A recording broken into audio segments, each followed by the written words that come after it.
Está no ar a Rádio Libertadora. Atenção, está no ar a Rádio Libertadora. Atenção.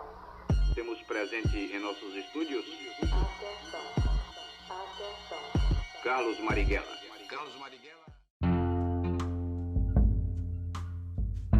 Olá, bem-vindos e bem-vindas ao podcast Cineclube Marighella. Eu sou o Léo Pulha e este é um espaço aberto para a troca de ideias sobre questões importantes para o Brasil e o mundo. Desde 2016, a gente vem desenvolvendo esse trabalho organizando sessões gratuitas de cinema, mas tivemos que interromper nossas atividades presenciais em virtude da pandemia do coronavírus. Mesmo assim, seguimos ativos nas redes, produzindo esse podcast e outros conteúdos sobre cinema e cultura, sempre de uma perspectiva progressista e resgatando a memória de Carlos Marighella. Então siga a gente no Instagram, no Twitter, no Facebook ou entre no nosso site cineclubemarighella.com.br. Quem está aqui também é o companheiro de Cineclube, Gustavo Machado. Fala, Gustavo. E aí, Léo, beleza?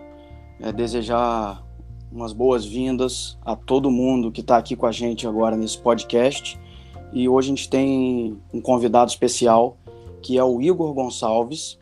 O Igor é presidente do Centro Acadêmico de História Carlos Marighella, da UF Campus. É membro da Secretaria Nacional de Formação da Federação do Movimento Estudantil de História e é militante da União da Juventude Socialista e do Partido Comunista do Brasil.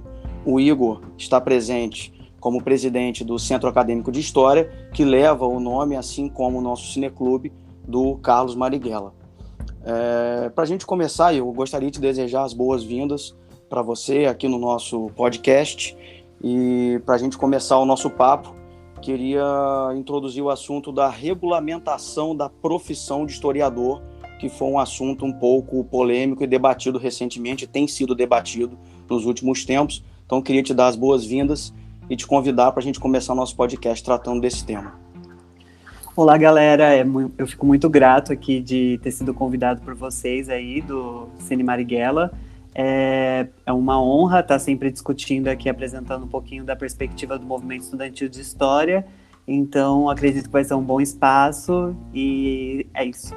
Bom, nós da Federação do Movimento Estudantil de História, em parceria com os demais centros acadêmicos que compõem o movimento estudantil, estamos realizando, um abaixo-assinado pela derrubada do veto presidencial do presidente Jair Bolsonaro à regulamentação da profissão de historiador, Essa luta, ela se dá pelo PL do senador Paulo Paim, que regulamenta a profissão de historiador, Ele faz um resgate aí de um projeto que foi apresentado em 2009 para estar regulamentando a profissão, Hoje no Brasil nós não temos essa regulamentação da profissão de historiador, então isso acaba dificultando a própria atuação do historiador dentro do mercado de trabalho, no que se diz os formados em bacharel. E essa é uma luta que a FEME, que o Movimento Estudantil de História trava já há 40 anos, Em 2020 a gente completa 40 anos dessa luta e é fundamental que seja regulamentada por entender que faz parte de uma luta constitucional, que todas as profissões tenham ali o seu reconhecimento por parte do Estado e as suas garantias, Então, nesse sentido, a gente vem feito essa luta em diferentes espaços que perpassaram desde o processo de redemocratização até a atualidade. E essa regulamentação é fundamental para que nós tenhamos a profissão reconhecida a nível institucional, para que constitucionalmente a gente possa ter os demais direitos que alguns setores de trabalhadores já têm a sua profissão reconhecida e trazendo até mais credibilidade para a profissão de historiador quando estiver disputando ali um espaço como bacharel, em determinados espaços que ainda existe hoje, A gente sabe que alguns ramos de profissão basta você ter o notório saber para estar atuando. E nós não queremos isso, nós queremos a regulamentação para que haja um controle disso. aproveitando, a gente tem entre os nossos ouvintes estudantes que estão prestando vestibular, né? Querem prestar o Enem, apesar das dificuldades em relação a esse ano. E quais são as perspectivas de trabalho do estudante de História, né? Do bacharel formando em História, onde que ele pode trabalhar? E aproveitando para perguntar, na sua opinião, você enquanto militante, engajado também no movimento estudantil, por que você acha que o presidente Jair Bolsonaro vetou a regulamentação da profissão de historiador? Bom, o estudante que hoje se prepara, né, para prestar o Enem e demais vestibulares, ele, né, ao cursar o curso de História e se formar enquanto historiador, tanto em licenciatura quanto bacharel, ele pode ter uma série de atividades no ramo de emprego, né? Então isso coloca tanto a questão de trabalhar como professor dentro das escolas de rede pública de ensino ou particulares, mas também de participar de cursinhos, né? E aí pode ser tanto públicos quanto privados. E isso eu tô falando na parte da licenciatura, né? E aí, sim, na parte do bacharel, você tem a possibilidade de estar se especializando dentro da história para trabalhar em museus e instituições de memória, como arquivos públicos e demais espaços. Sim. Que, por exemplo, você tem uma exposição. O caráter pode ser diverso, mas aí vai precisar de um preparo ali, de alguém para fazer o recorte temático, questão do contexto histórico. Então o historiador ele é convocado para essas atividades e também para algum tipo de ação que seja feita pelo governo. Vamos lá, a gente teve o caso de Mariana, foi uma empresa que foi lá fazer a extração de minérios. Essa empresa ela precisa oferecer contrapartidas para a população local. Dentre essas contrapartidas, às vezes é um projeto que tem um vínculo histórico ali de apresentar a história do município e da localidade. Então, a profissão de historiador ela tem um ramo até diverso de atuação dentro dessa formação na graduação. Aí, posteriormente, você fazendo um mestrado, fazendo uma pós, você pode ampliar seu leque de formação.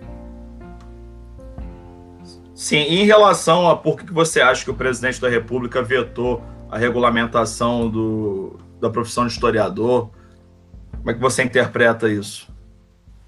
Bom, nós do Movimento Estudantil de História, desde quando foi apresentado a assertiva, né, de que a Câmara dos Deputados e o Senado votou favorável à regulamentação, a gente já estranhou esse procedimento, né? Porque nós não esperávamos que um Congresso, que é o mais conservador desde 64, fosse votar favorável a uma medida que, em contrapartida, traz o debate da memória, né, para a sociedade. Então, a gente começou a nossa campanha, né, pela derrubada do veto, e atrelada à derrubada do veto, a gente começou uma campanha chamada A História Derruba os Mitos. E aí eu acho interessante apontar que um dos mitos é o processo de revisionismo, que parte de alguns segmentos do debate dentro da academia, e de negacionismo, que é muito específico do presidente da República. Então, nós entendemos, né, e eu particularmente, que o veto à profissão, a regulamentação da profissão de historiador, ele vem muito no sentido de querer ali fazer uma disputa de narrativa sobre o que foi o golpe militar no país, né? A gente viu, por exemplo, agora, recentemente, o próprio vice-presidente fazer uma postagem nas suas redes sociais dizendo que não houve golpe, que foi uma revolução, que é algo positivo. Então, verificar essa postura por parte do presidente da República de vetar a regulamentação é reforçar o posicionamento ideológico que ele tem enquanto representante da extrema-direita e dos setores mais atrasados da política nacional do nosso país. É verdade, Igor. A sua colocação tá bastante importante. Queria fazer uma outra pergunta para você agora, ainda falando desse tema, né? Você tocou na importância das instituições de memória, né? E a gente está falando de um cenário, como você mesmo colocou, de revisionismo em relação não só à ditadura, como em relação a outros pontos da nossa história, né? Existe uma empresa brasileira que faz ativismo virtual, ativismo político através de filmes, né, que é o Brasil Paralelo, e eles fazem documentários e, enfim, um trabalho de ativismo com o viés da direita, né, com o viés criacionista, buscando revisar e negar a história, né, e recolocar a história com outro viés. Então, nesse contexto de revisionismo, né, tanto da ditadura como de outros pontos da nossa história, como você enxerga a importância das instituições de memória? A gente vem falando da importância da regulamentação da profissão do historiador, ou seja, profissionais que teriam a capacidade de trabalhar junto a essas instituições. Então, como você enxerga não só essa profissão, mas também a importância dessas instituições de memória nesse cenário que a gente está vivendo? Dentro da história, a gente tem um debate muito profundo sobre as instituições de memória, sobre a questão dos fatos, dos documentos, das fontes historiográficas como um todo. E essas fontes, muitas das vezes, elas se encontram nessas instituições de memória, né? Que são ali os jornais de época, os inventários, os memoriais e várias questões, né? Várias ferramentas que nós, historiadores, utilizamos para fazer ali a análise das fontes, mas também para fazer uma análise do contexto histórico no qual a gente está discutindo. Então, se você vai discutir o que foi a ditadura militar, você precisa entender quais eram os jornais que participaram daquele momento, qual era o viés, né, daquele jornal. Seria um jornal que partia de setores empresariais, né, que tem uma narrativa, obviamente, que vai favorecer um determinado grupo, ou se eram jornais produzidos pela classe trabalhadora, como era muito recorrente na década de 60. Sendo assim, a importância das instituições de memória, que são os museus, os arquivos, são fundamentais para que a gente tenha uma narrativa que seja um contraponto à opinião das elites ou dos agentes que estavam no poder naquele período, né? Então, acredito eu que a gente tem que questionar as fontes, né? Quando a gente se contrapõe ao que é feito por parte de setores que vão lá e falam que... É que, assim, a gente está num momento tão crítico da política que pessoas negam o óbvio. Sim. E aí tem pessoas que dizem que o museu é de esquerda, que os historiadores são todos comunistas. Mas... e aí é triste porque eu tenho que estar falando sobre isso, que é uma coisa assim que deveria já ter sido superada. Mas então, vou reforçar aqui que nós somos... eu não sou historiadora, eu sou estudante de história, mas para que nós possamos fazer essa análise do período histórico, a gente precisa ter fontes.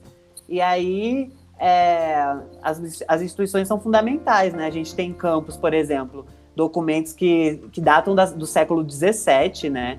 Então... Se essas instituições forem sucateadas, e como já estão sendo em algumas partes, e a gente perder esse material, ele não vai ser encontrado de outra maneira. Ele nem está, como a gente pode dizer, escaneado, documentado digitalmente. Então, assim, perdeu as instituições de memória, é o primeiro passo para que a gente perca a nossa história. Perdendo a nossa história, a gente tem aí uma crise de identidade que pode nos levar a regimes totalitários, né? E aí o fascismo também é uma dessas opções, infelizmente.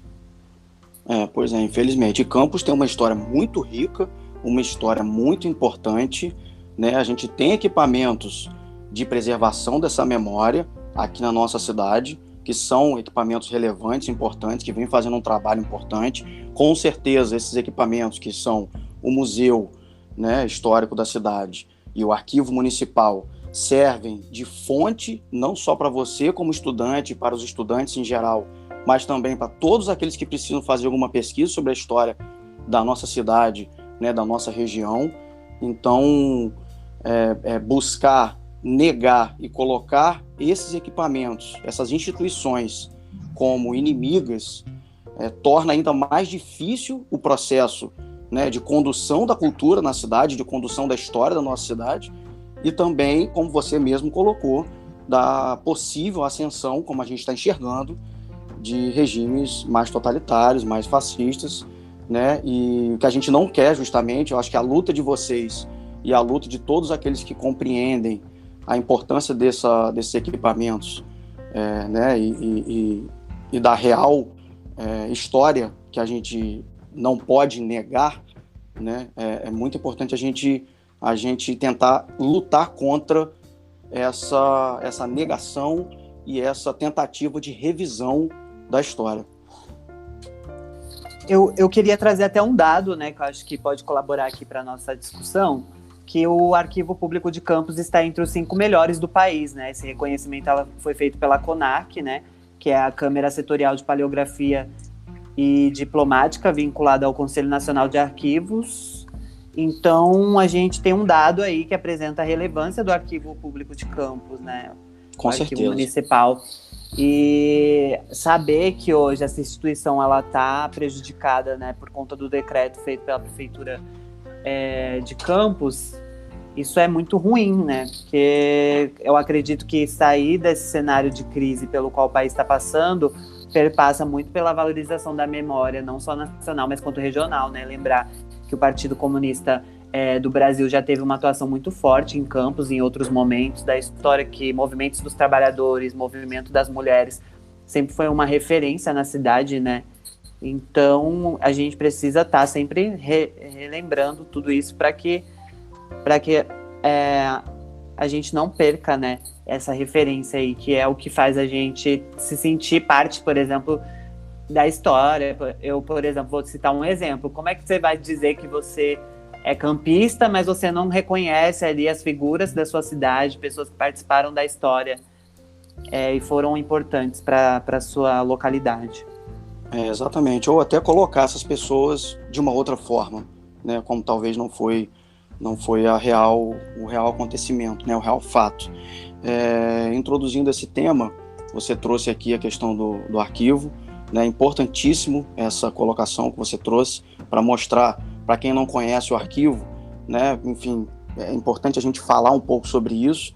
Quem quiser conhecer melhor sobre o arquivo, eles têm página nas redes sociais, tá? A Rafaela Machado, que é a responsável, a diretora hoje do arquivo, realiza um trabalho nas redes sociais. Então, hoje, com certeza, devido ao isolamento social e também devido às atuações da nossa prefeitura, o arquivo ele está fechado, obviamente, devido ao isolamento. A gente vai falar um pouquinho já sobre a questão da prefeitura, mas eles têm realizado ações virtuais, né? Inclusive, quero convidar também o nosso ouvinte, que para quem não escutou, para escutar o nosso episódio que foi gravado com a Graziella, para saber um pouco mais sobre o Museu Histórico de Campos. A gente tratou muito bem sobre o museu, a gente teve um papo muito bacana sobre o museu, né? Então, os dois equipamentos que a gente está falando aqui são o museu, né, e o arquivo, que é de responsabilidade da Rafaela. Ambos estão vinculados à Fundação Cultural Jornalista Oswaldo Lima, que é um órgão da prefeitura, né? O arquivo municipal está sediado desde 2001 no antigo solar da Fazenda do Colégio, né, dos jesuítas do Rio de Janeiro, enfim, que é um marco na nossa história. E aí eu queria entrar nesse assunto agora, não sei se de repente o Léo quer fazer alguma colocação antes da gente entrar, mas nesse ponto do problema que a gente está passando com relação aos profissionais que trabalham nesses equipamentos culturais, né? Inclusive vocês têm feito, né, Igor, uma campanha contra, né, o desligamento desses profissionais. Eu só queria, enfim, a pergunta colocada para o Igor, né? Gente do Cineclube Marighella quer saber como é que está a situação do setor de história em Campos, desses aparelhos, né? Depois da suspensão dos contratos de funcionários RPA pela prefeitura, e até deixar um adendo, no dia que a gente gravou esse podcast com a Graziella, foi exatamente no dia que ela e a equipe do arquivo e do acervo souberam que os contratos dos RPAs tinham sido suspensos. Então, exatamente. O nosso tem um valor também esse episódio enquanto registro histórico, né? Já que exatamente. A gente está falando exatamente sobre isso aqui. Mas, enfim, eu vou fazer outras colocações depois, mas primeiro a gente queria saber do Igor como é que está a situação dessa luta aí, né, pela preservação da história em Campos dos Goytacazes. Bom, nós do Centro Acadêmico de História Carlos Marighella, da UF Campos, o qual eu estou atual presidente, realizamos uma nota, né, de repúdio, na qual a gente colocou, né, a nossa indignação com a atual prefeitura, não pela suspensão das atividades presenciais, né? A gente sabe que nesse momento aí de pandemia é fundamental que as pessoas não estejam saindo de casa, que somente serviços essenciais estejam de portas abertas. Porém, havia um trabalho sendo feito por esses funcionários, né, de ambas as instituições, como foi colocado por vocês. Um trabalho que estava sendo muito bem reconhecido ali pela comunidade local. Então, a gente entende que não era o caminho, não é um caminho que a gente deveria compreender e aceitar isso. Então, a gente fez uma nota de repúdio, colocamos ali que a gente defende a recontratação dos funcionários, porque são pessoas técnicas, pessoas que compreendem dessa relação, e também colocamos que essas instituições, elas não podem ficar fechadas simplesmente e não ter ninguém ali acompanhando, né, a preservação dos seus acervos. Isso é muito grave, ainda mais por se tratar de prédios que têm ali uma data histórica, então precisam de manutenção. Então são prédios que, né, precisam ali precisa de um acompanhamento, né? Isso, não perfeito. Só o prédio, como também o próprio acervo. Isso, o prédio, né? E o acervo, concordo. E, sem dúvida, existe um trabalho que vem sendo feito ao longo do tempo e que está sendo interrompido agora. A gente não está falando de, como você mesmo colocou, de abrir o acervo para o público, e sim de, com todos os cuidados necessários, a equipe que trabalha, né, nessa preservação poder, de alguma forma, continuar mantendo esse acervo, organizando esse acervo, né, trabalhando com ele para que num futuro, quando ele voltar a funcionar, né, para o público, ele esteja devidamente organizado, com a sua manutenção em dia, né? Então a gente não está falando apenas de uma questão de não, tudo bem, agora com isolamento social, então ninguém vai visitar o museu, ninguém vai visitar o arquivo, então a gente pode fechar. Não é por aí. Além disso, a gente teve a oportunidade de bater um papo com a Graziela também depois da situação. A colocação de Léo foi muito interessante, porque no dia que a gente gravou com a Graziela, a gente não mencionou essa questão da suspensão dos contratos de RPA dos funcionários, porque aquilo estava em curso, né? Ou seja, não foi tema do nosso bate-papo, e logo em seguida aconteceu. Então a Graziela mencionou no nosso podcast uma quantidade de atividades que vinham sendo realizadas online, extremamente importantes e interessantes nesse momento onde as pessoas estão cada um em sua casa, muita gente está, enfim, tendo dificuldade de lidar com essa situação do isolamento.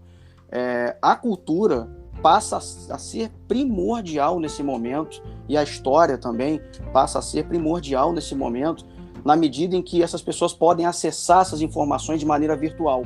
Então esse trabalho também está sendo estancado nesse momento. Então é uma continuidade. Esse trabalho precisa, a cultura precisa sim, a história precisa sim ser valorizada e precisa da sua continuidade. Eu estou de acordo, e aí só para complementar, nesse sentido a gente fez a nota de repúdio, ela teve assinatura de mais de 100 organizações campistas, então a gente está falando de laboratórios de pesquisa, tanto da Universidade Federal Fluminense, que é a qual eu estudo, mas também da UENF, né, a Universidade Estadual do Norte Fluminense, Darcy Ribeiro, do IFE, enfim, de outras instituições de ensino superior. Também tivemos participação, que é interessante pontuar, de grêmios estudantis. Então a gente trouxe esse debate para os secundaristas, para os estudantes do ensino médio. Bacana.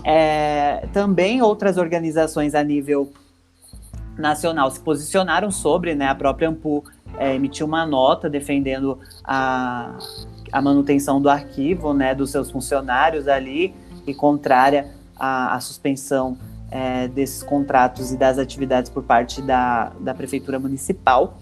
A própria Federação do Movimento Estudantil de História assinou a nota. E eu queria apontar uma questão, porque eu sou bolsista de extensão da UENF, né? Eu faço parte de um grupo de pesquisa. Certo. E um pesquisador francês, Laurent Vidal, ele também assinou a nota, né? E o Laurent Vidal, eu estive com ele, com a equipe, né, do projeto de extensão, que é coordenado pela Teresa Peixoto, que é uma professora muito conhecida na cidade. A gente fez um seminário, né, sobre os rios, né? Sobre os rios, e no caso o Rio Paraíba. Sim, eu tive presente lá no Museu Histórico, né? Perfeito. Sim, e a gente esteve também no museu, tanto no museu, mas também no arquivo, né? Foi um seminário itinerante, então a gente percorreu diversas regiões ali, né? Algumas cidades das proximidades. Sim. Então, é isso, né? Esse é o poder que a gente tem dessas instituições, por isso que é tão importante preservá-las, né? Claro. E esse seminário foi internacional, né? Teve presença de pesquisadores de fora, né? Da nossa região, de fora do país. Foi construído com uma escola da França, né? Mas é sobre isso. Aí a gente fez a nota e fizemos em seguida a campanha, né? Que é a campanha com as hashtags Salve o Arquivo de Campos. Agora eu não vou me recordar o nome das hashtags, enfim. Mas a gente teve uma adesão muito boa, né? Muitas pessoas gravaram vídeos e se posicionaram. Para quem está aí ouvindo, a gente está com todo esse material, tanto a nota de repúdio quanto essa campanha, está nas nossas redes sociais do Instagram, do Carlos Marighella. E lembrar também que tem um abaixo-assinado que não foi feito por nós, mas nós também repostamos nas nossas redes sociais e convocamos as pessoas a assinarem esse baixo-assinado em uma atividade que a gente fez no Twitter, que foi um tuitaço. E é isso, a gente está tentando todos os meios, né, para que essas medidas sejam retrocedidas por parte da prefeitura e que todos os funcionários sejam recontratados. Bacana. Igor, assim, até para colocar aqui, aproveitando que o Igor já falou, né, da relevância do arquivo de Campos, né, da relevância da cidade de Campos para a história do Brasil, que tem sido reconhecida. Esse trabalho do arquivo do Museu Histórico de Campos estava sendo desenvolvido virtualmente no período da pandemia, estava sendo reconhecido nacionalmente, então foi um trabalho que foi interrompido. É uma pergunta que eu gostaria de fazer para o Igor. Eu tenho a sensação, Igor, que a história, né, pelo que você está falando com a gente aqui, que vocês têm que enfrentar dois tipos de direita, né? Uma direita, que é essa direita revisionista, que é a direita que está no governo, é a direita que faz apologia da ditadura, que faz apologia da tortura, que tenta fazer um revisionismo histórico em cima de uma interpretação, por exemplo, de livros como o do brilhante Ustra, torturador condenado, que é o ídolo do Jair Bolsonaro, né, como se existisse efetivamente uma ameaça de uma revolução comunista, socialista em 64, que a gente, na verdade, obviamente, isso estava fora de perspectiva, tanto que a reação foi mínima e o golpe foi implementado de uma forma muito tranquila, né? Então tem essa direita, extrema-direita fascistoide, que quer fazer um revisionismo histórico, mas existe uma outra direita, que é uma direita neoliberal, né, que pode não gastar o tempo e o dinheiro para convencer as pessoas de que existia um fantasma comunista, que você tem que fascistizar o país, mas é uma direita liberal que despreza a história, despreza esse trabalho de preservação cultural, despreza a produção cultural autônoma de uma forma geral.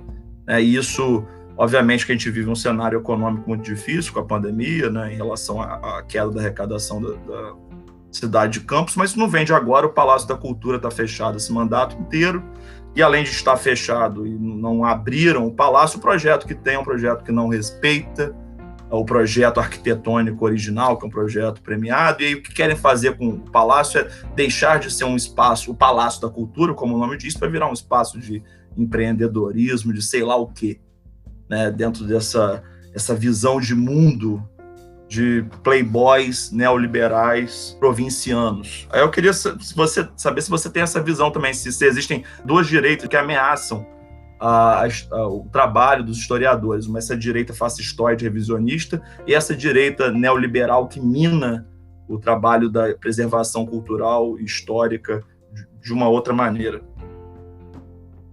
Bom, excelente pergunta. Eu acho assim que nós estamos caminhando para tempos sombrios, né? E nesse sentido, defender o óbvio se tornou ainda mais necessário. E o que é muito ruim, porque acredito que nesse termo, né, do debate democrático de ideias, que é o que a gente busca fazer dentro da democracia, a gente tem uma função de debater questões que deveriam já ter sido superadas. E hoje, na atualidade, né, questões como a volta dos militares é algo muito discutido por parte da extrema-direita. E, em contraponto, a direita, muitas das vezes, está participando desse governo, né? A gente viu agora, recentemente, ser comunicado nos telejornais que há um acordo aí por parte de deputados do Centrão, né, que é também uma das direitas que vem aí nesse sentido de querer agredir a democracia. Mas eu gosto de frisar na minha fala que eu acho que esse é um processo que já vem desde o golpe contra a presidenta Dilma Rousseff em 2016, né? A gente não tem um debate democrático de ideias em curso no nosso país, porque forças obscurantistas que pregam o negacionismo estão nos aparatos de poder. E aí eu penso que, infelizmente, a esquerda não conseguiu ainda estar disputando essa narrativa para que favoreça o ponto de vista mais popular e democrático, infelizmente. E em Campos não é diferente, né? Em Campos o pior é que não bastasse a direita no poder, ainda tem a questão desse regionalismo, né, que provoca esse movimento aí de aristocracias no poder, né? Que é muito triste. A gente vê que famílias que tomam conta da política, né? É muito raro um debate sobre política em Campos. É mais interesse, jogo de poder, e isso é muito triste para nossa democracia. É verdade. Igor, coincidentemente, o Centro Acadêmico carrega o mesmo nome, né, do nosso cineclube, e é um nome muito importante para a nossa história, um nome forte, que é o nome do Marighella. E aí eu queria saber de você como é que foi a escolha do nome do Marighella para o Centro Acadêmico de História da UF. Como é que foi esse processo? Não sei se você estava presente na época. Como é que você pode contar para a gente sobre isso?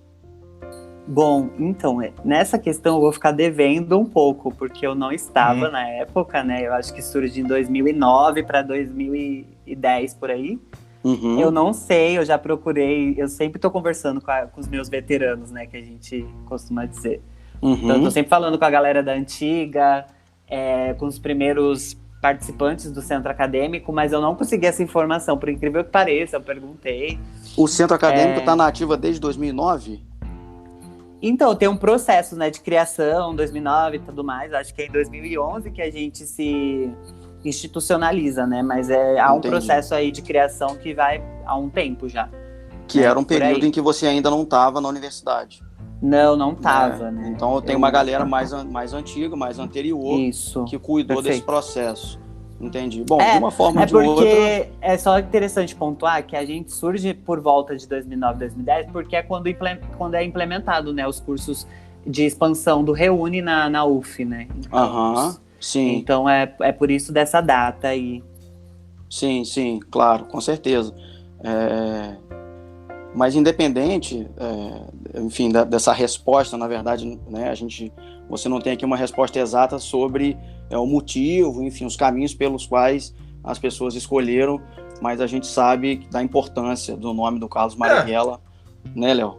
E aí até se conecta com o que a gente está falando aqui, que é a questão do revisionismo histórico e da disputa de narrativas, né? Eu tenho uma sensação, eu gostaria que o Igor desse a opinião dele, de que a direita brasileira contemporânea, acho que é um fenômeno até que vai além do Brasil, o Trump não foge muito disso, de que ela tem um trabalho muito forte nas redes sociais, de fake news e robôs. Inclusive, ontem a gente teve uma operação do STF, né, a Polícia Federal entrando na casa de vários comunicadores ligados ao governo federal, mas eu tenho a sensação de que essa nova direita, ela quer disputar, ela acha que a política se resume a uma disputa de narrativa nas redes que independe dos fatos concretos e da realidade. E aí, a gente está vivendo um momento onde a gente tem uma pandemia e nada é mais concreto do que pessoas sendo enterradas em valas comuns. Você pode criar narrativas em redes sociais, né? Essa questão da pós-verdade para lidar com isso. E, além disso, a historiografia lida com documentos históricos. É a base da ciência, desse campo do conhecimento, né? Com jornais, com documentos da época, enfim. Eu queria saber como que você, Igor, enxerga o papel, né, da história e da historiografia, como que a sua profissão, o seu campo do conhecimento vai responder a esse período de disputa política de pós-verdade, de mentira, onde uma extrema-direita acha que tudo é uma disputa de narrativas, onde ela acha que ela pode recontar a história a seu bel prazer, independente dos fatos concretos. Gostaria de saber como que você enxerga isso e, se quiser falar sobre o papel do Marighella, que Marighella também está muito ligado a isso, um personagem que foi muito difamado e é difamado, né, pela direita. Enfim, a gente, inclusive, o nome, que imagino que o centro acadêmico da UF também tem esse intento, o nosso, que é de você resgatar. A gente quer que as pessoas procurem saber efetivamente quem foi Carlos Marighella e que não caiam nas mentiras difamatórias dessa extrema-direita fascistoide que está no poder no Brasil. Excelente questão. É sempre uma honra poder falar um pouco sobre a figura do Carlos Marighella. E eu quero até começar por esse ponto, né? Aí depois a gente traz a questão anterior. Claro, fica à vontade. Bom, primeiro assim, nós do movimento estudantil, nós não somos majoritariamente de esquerda, comunistas e socialistas, não. Né? A gente tem um programa que a gente defende, que são pautas populares. Dentro disso, até mesmo setores da direita disputam as eleições dentro do movimento estudantil. E dentro disso, a gente tem algumas coisas que são consenso, né, dentro do movimento estudantil. Que eu vou até trazer essa palavra consenso quando eu for falar sobre a questão do revisionismo que você colocou, que eu acho que é interessante pontuar. E nesse sentido, pessoas que tombaram pela democracia contrárias à ditadura civil, empresarial e militar no nosso país, elas são heróis. Sim, elas são pessoas que devem ter sua memória preservada por serem referências na luta por um país mais justo e democrático. E por que eu digo isso? Porque a UNE, ela defende, desde a década de 60, um processo de reforma, né, universitária, como era feito, né, em 1961, no primeiro seminário de reforma universitária da União Nacional dos Estudantes, um debate sobre a popularização do acesso ao ensino, né? E eram as pessoas que foram assassinadas, que foram torturadas, que estavam nesse debate. Então, negar o papel histórico que figuras como Carlos Marighella teve é algo assim que a gente não pode aceitar, né? É algo que está além da nossa, das nossas possibilidades de conviver, né? Eu penso que a gente é fruto da luta coletiva, né? Eu, quando estou participando de um espaço, gosto de falar no plural, quando eu estou representando alguma organização da qual eu construo, porque é uma luta coletiva. E aí, nesse sentido, Carlos Marighella é um orgulho pra gente, nunca teve... Até hoje que eu estou, né? Eu estou estudando na UF Campus desde 2018, eu não vi nenhuma discussão, assim, em torno disso, né? De, não, porque Carlos Marighella não. Apesar que tem um movimento, né, dentro da UF de direita, que é a UF Livre, que já fez questões sobre esse nome, mas, enfim, nada que foi adiante. Então, sobre o nome do Carlos Marighella, assim, a gente, inclusive nessa gestão, né, que é a História Nos Move, que é a gestão que eu estou atual presidente, uma das intenções nossas é retomar a figura histórica, né, do Carlos Marighella. E eu acho que a gente tem cumprido muito bem esse papel, por estar aqui hoje, por ter levado discussões para dentro da universidade com movimentos como a MST, sim, que são movimentos populares. Então, eu acho que é isso, assim, não tem que, como diz, né, não temos pavor nenhum em defender o Carlos Marighella. Pavor tem que ter os torturadores, pessoas que são que defendem torturadores, que são como o Carlos Bolsonaro, né, e o Jair Bolsonaro e a família toda. Agora, sobre a questão do revisionismo, a gente não é contra o revisionismo, né? O revisionismo, ele é algo que acontece, que ele faz parte do debate historiográfico, faz parte da discussão entre seus pares, né? Dos historiadores. Porém, o revisionismo, ele traz aspectos e correntes de contraponto, né? Então, por exemplo, a gente tem a história dos poderes, agora a gente tem a história da decolonialidade. E, nesse sentido, são atores que não tiveram a oportunidade de debater a história, né? Na história da decolonialidade, né, do decolonialismo. São, muitas das vezes, povos latino-americanos, pessoas negras, que cansaram de ter sua história sendo contada pelo colonizador europeu, né? Então, a gente tem sim revisionismo dentro da história. Isso não é algo que a gente é contra. A gente é contra a negação daquilo que é fato, daquilo que é concreto. Então, assim, o período da ditadura civil empresarial militar matou milhares de pessoas e torturou. Então, não temos como ficar calados diante disso. E aí é importante dizer que a própria questão do nome, né, ditadura civil empresarial militar, é fruto desse debate revisionista, né, do revisionismo. Porque antes era dito como ditadura militar, depois viu a participação dos civis, depois viu a participação empresarial, até mesmo a Operação Condor, que é um fato que é relevante. Sim. Então é sobre isso, sabe? Eu penso que a extrema-direita e os seus pensadores, né, que eu acho até ruim falar que uma pessoa que defende a terra plana é pensador, defender a ditadura, eles são negacionistas, né? Não revisionistas, são mais negacionistas, assim, na minha opinião. Exato. A gente... Fala, Léo.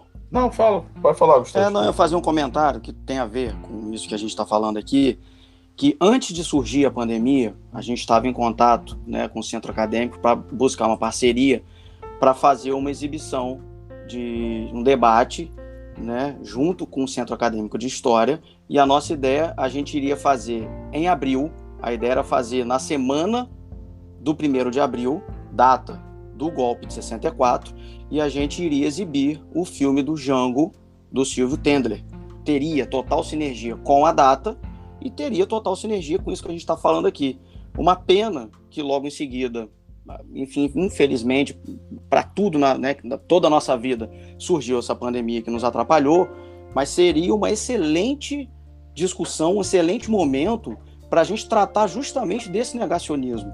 A nossa ideia naquele momento era justamente essa, né? Apresentar o documentário do Jango e poder falar sobre a real história do nosso Brasil e a história do golpe de 1964. Eu acho que esse revisionismo, inclusive, se insere muito com o que está acontecendo no movimento estudantil. Aí o Igor pode falar para a gente, ele está inserido aí dentro, né? Que agora surgem esses movimentos estudantis de direita, ditos Sim. liberais. E muito do discurso dessa juventude, né, e baseado nesse revisionismo histórico, é de que, não, mas o Marighella e outras pessoas que, como último recurso, partiram para a luta armada depois da consolidação de uma ditadura que aboliu todos os direitos políticos, mas esses caras queriam instalar uma ditadura e tal, não sei o quê. Enfim, né, fazer discurso em cima do que supostamente seria a intenção de quem agiu é uma coisa. Fato é que figuras como Carlos Marighella, especificamente, teve uma vida de 4 décadas de militância, de tentativa de militância no sistema democrático, onde o Partido Comunista ficou na ilegalidade. Carlos Marighella foi torturado pela ditadura Vargas, resistiu, saiu e manteve uma tentativa de militância pacífica na clandestinidade, né?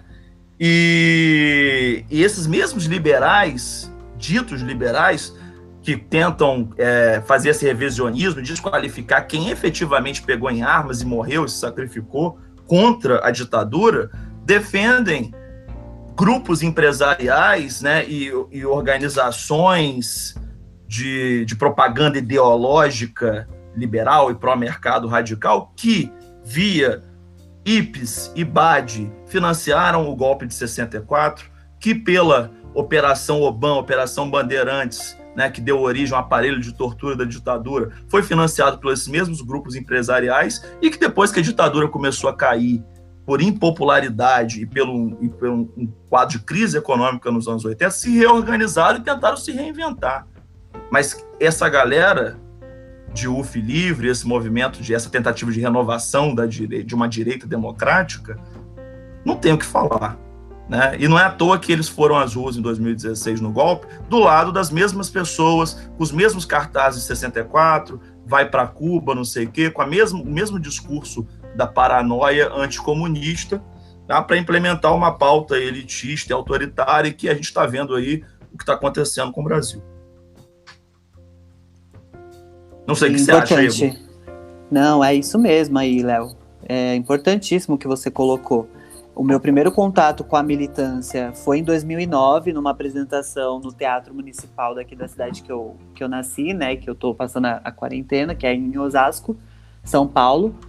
Eu participei de uma peça teatral contrária à ditadura e foi um momento ali muito importante. Foi em 2009, né, eu tinha 13 anos, enfim.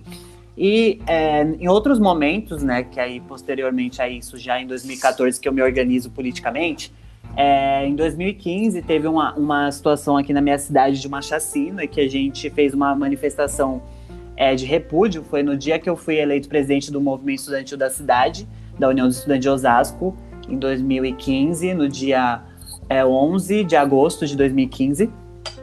E nessa manifestação, eu fui entrevistado pela Folha de São Paulo, e aí eu até coloquei que a gente não queria, que a gente não estava na Paulista defendendo a ditadura militar, porque a gente convive com os reflexos dessa ditadura nas periferias, né, do nosso país. Sim, sim, Essa polícia que foi criada na ditadura que promove o genocídio da juventude negra e periférica, que promove a morte de pessoas como Agatha Félix, como Marielle. Então, a gente tem resquícios, né, infelizmente, da ditadura militar na nossa realidade. Um deles é o Autos de Resistência, que há pouco tempo caiu, mas que o próprio Sérgio Moro, ex-ministro da Justiça, defendia a volta do Autos da Resistência, que defendia um pacote anticrime totalmente arbitrário e homicida. Então, assim, infelizmente, é triste, né? Eu não vou negar. É triste a gente ter todos esses resquícios, mas devemos apresentar esses resquícios e denunciá-los para que a gente tenha, de fato, uma plena democracia. De fato. Sim. De fato. Fala, Léo. Não, só para complementar a fala muito pertinente do Igor, que ele falou de autos de resistência. A gente fez um episódio do podcast com a Etiele Araújo, que é uma pesquisadora, né, da PUC do Rio, que está agora na Universidade de Harvard. E ela estuda as narrativas de mães que perderam filhos em comunidades do Rio de Janeiro por violência policial, e ela fala da questão dos autos de resistência. Então, quem quiser se aprofundar pelo tema, tiver interesse, por favor, acesse nossas redes e acompanhe esse episódio. E aí, em relação a outro ponto que o Igor colocou, da continuidade desse sistema, dessa lógica de tortura e repressão da ditadura militar no período democrático, a gente também, inclusive, passou o filme Pastor Cláudio na UF. Sim. Tá, em parceria, nossa grande parceira de sempre. Muito bom. Eu tive Ana acesso. Costa, você estava lá nesse dia, Igor?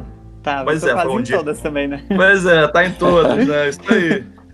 Foi um dia muito especial, mas o pastor Cláudio, ele dá o relato dele dos corpos que ele teria incinerado na usina Cambaíba, em Campos, e o que relaciona com o que você está falando é que ele acabou a ditadura militar, ele foi incorporado no quadro da Polícia Civil e continuou atuando como delegado, e a tortura continuou acontecendo. Verdade. Né? Teve porque durante uma a ditadura...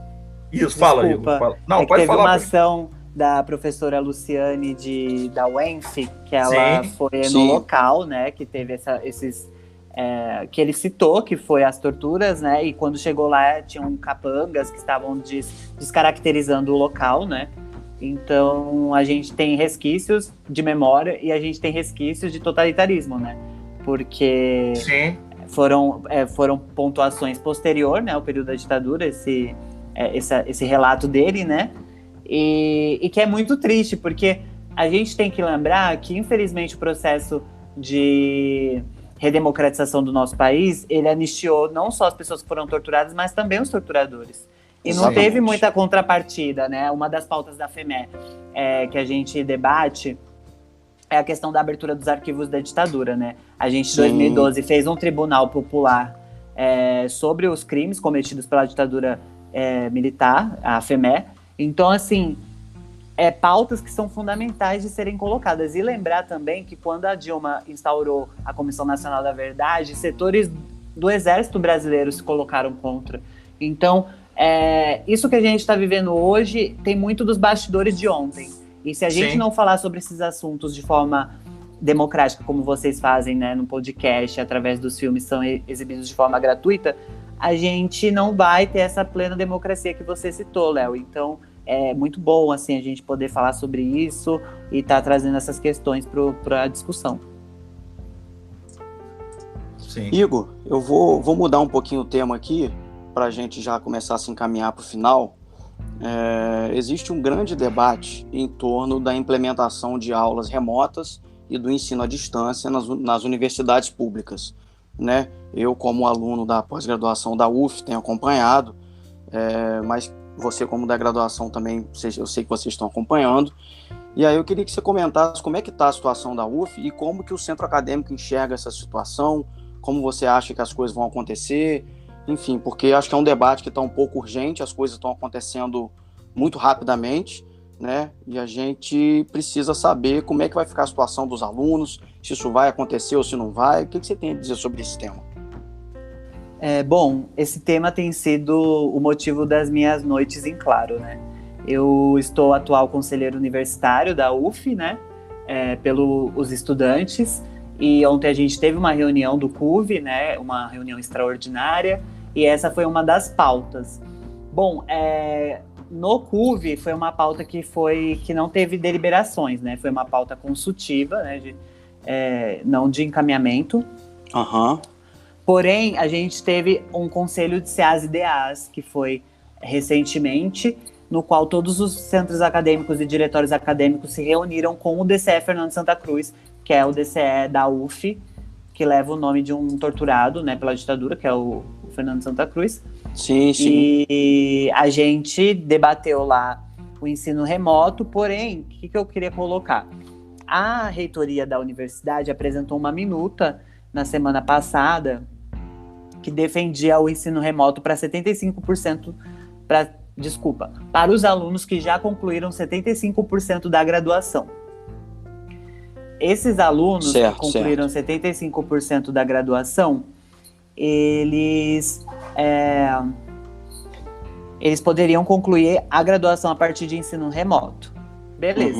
Certo. Nós, aí eu coloco nós, porque eu também componho o Diretório Central dos Estudantes, né? Apoiei o DCE, que é atual eleito e tudo mais.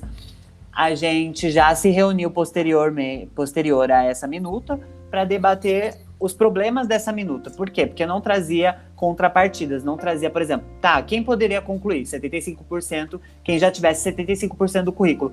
Mas não foi colocado quais seriam as ações de assistência estudantil para esses alunos concluírem. Não foi apresentado isso, e não foi apresentado, por exemplo, um plano pedagógico de ferramenta, né, para essas aulas. Não foi apresentado, por exemplo, o acompanhamento psicológico das pessoas que estão em situação de crise por conta dessa situação da pandemia. Então, a reitoria errou nesse ponto. E aí a gente fez uma nova minuta e apresentou essa minuta no Conselho de CEAs e DAs da UF. Certo. Bom, o conselho foi bastante tumultuado, porque a gente tem na universidade uma série de movimentos, uma série de pensamentos, e a gente teve que adiar a discussão. A gente teve que adiar sim, né? Só que a gente votou lá pelo adiamento do CPEX, que é o Conselho de Pesquisa e Extensão da Universidade, que debateria no mesmo dia a minuta. No CPEX, nós fomos vitoriosos, entre aspas, para quem está ouvindo, porque a gente conseguiu adiar, de fato, a votação dessa minuta, né? Que é os 75% que já estão concluindo 75% da grade. Só que a reitoria aprovou que o ensino remoto já é válido para quem está fazendo a monografia. Então a gente tem que ter isso como questão aqui. Hoje, às 17 horas, a gente vai ter uma reunião do GT de produção de conteúdo que foi tirada na reunião do CPEX. Então, às 17 horas tem uma reunião da qual eu vou participar e os demais centros acadêmicos vão participar, na qual a gente vai discutir o ensino remoto. Bom, vou lá trazer agora a minha opinião. Desculpa aí ter feito esse levantamento. Não, mas essa introdução é bastante importante para ilustrar o tema, porque o tema é um tema complexo. É um tema bastante complexo, você explicou muito bem. É bem complexo. Aí, o que acontece? Nós defendemos o ensino remoto desde que seja observado as questões regionais, né, da localidade dos e das estudantes e a questão da assistência estudantil. Por que a gente debate isso? Porque nós do movimento estudantil, né, que construímos a UNE, que construímos as entidades estudantis, a gente acredita que questões como são debatidas pelo PNAES, né, que é o Plano Nacional de Assistência Estudantil, tem que ser levadas em conta até nesse período de pandemia. Uhum. E, por isso, nós somos favoráveis ao ensino remoto, porque ele não é a mesma coisa que o ensino à distância, né? É importante frisar que a universidade já tem mecanismos para ensino remoto por conta de estudantes, por exemplo, que estão grávidas e impossibilitadas de ir à aula, ou pessoas que estão de licença médica. Já existe essas ferramentas. Então, é duas coisas diferentes. Nós somos contrários ao EAD para ensino presencial. Já existe os polos de CEDERJ, que muito bem faz esse ensino à distância e de forma semipresencial, acompanhado de vários dispositivos. Portanto, nós somos favoráveis ao ensino remoto. Mas, atualmente, o que nós estamos discutindo é esse ensino remoto somente para os concluintes. Então, esse é o debate que eu coloco aqui. Deu para apresentar tranquilo, ok? Sim. Perfeito. Não, mas é isso. A colocação é essa, né?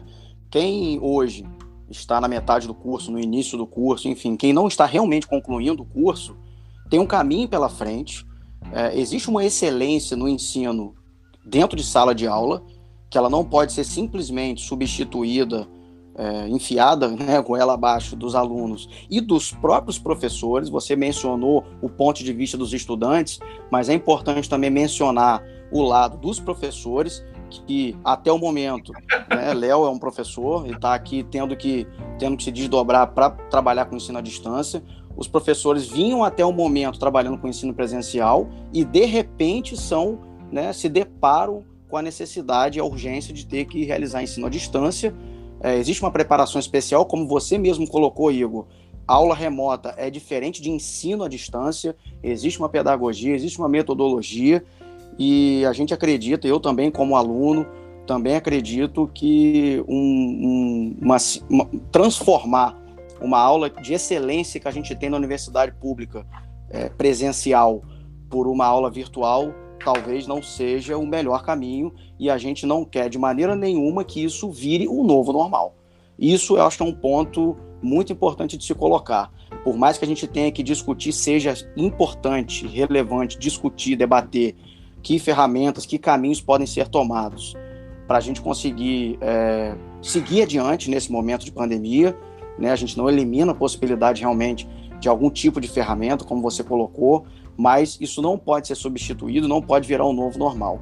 Ensino à distância, como você falou, o CEDERJ está aí executando um excelente trabalho nesse segmento, nesse sentido. Agora, a aula presencial, ela não pode ser simplesmente substituída por ensino à distância. Então, eu reforço as suas palavras, concordo contigo, estou contigo nessa. Léo aqui é professor, pode até querer dar o parecer dele a respeito disso, mas o que a gente está colocando aqui é que é um tema que precisa ser cuidadosamente debatido, pensando na saúde dos alunos, na saúde dos professores e na estrutura de ambos. As pessoas precisam ter estrutura para conseguir realmente seguir adiante com esse modelo. Não, sim, é realmente uma questão muito delicada, né? Complexa, e eu também acho que eu concordo com o Gustavo que a gente tem que tomar um cuidado muito grande em relação ao que vai vir depois dessa pandemia, né? Um processo que não vai ser de um dia para o outro. Enfim, mas a questão do ensino é mais uma entre várias, né? O impacto do Covid no mundo é uma coisa que a gente ainda não entendeu, mas o que a gente pode fazer e deve é ficar muito alerta, né, em relação a isso. Concordo com vocês. Inclusive, só apontar uma questão, desculpa, claro, né, interromper. Não, por favor. Porque foi apresentado ontem, né, de forma bem oportunista pelo atual governo, o Futurice, né, que é uma ideia de sucateamento das universidades públicas, né. Exatamente. Esse é um programa que já tinha sido apresentado em julho de 2019 e nós fizemos uma mobilização enorme, né? Inclusive os tsunamis da educação foram muito nesse sentido. E é isso, né? A gente está falando de um momento que é excepcional, né? Um momento de crise, de pandemia.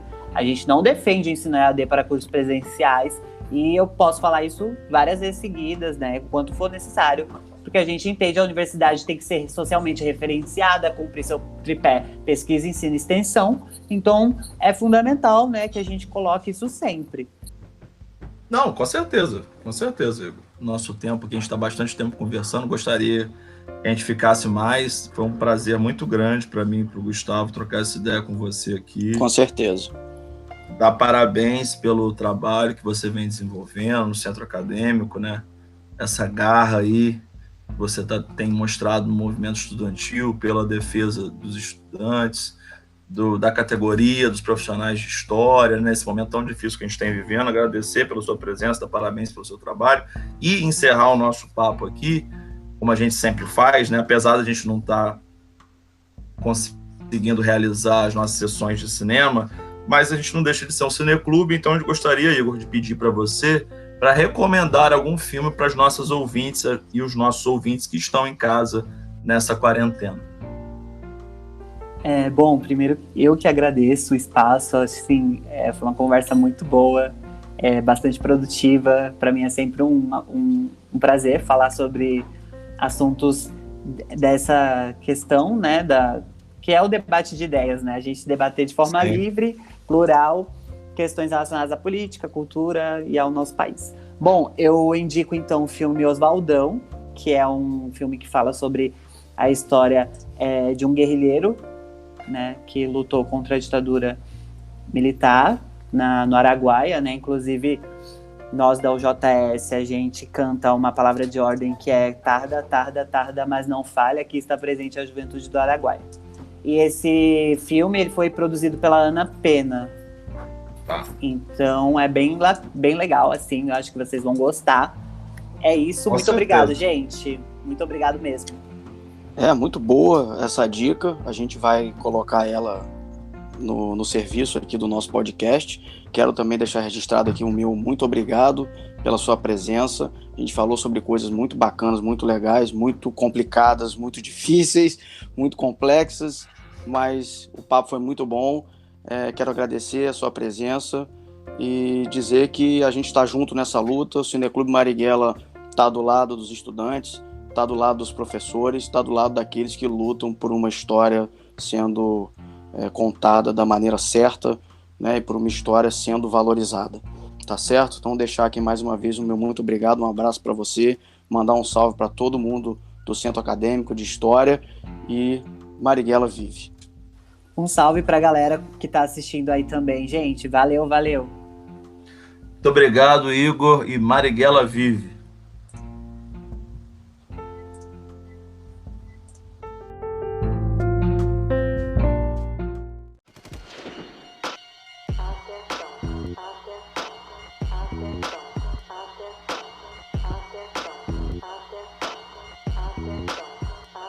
Muito obrigado, Marighella, pela sua participação. Carlos Marighella. Muito obrigado, Carlos Marighella.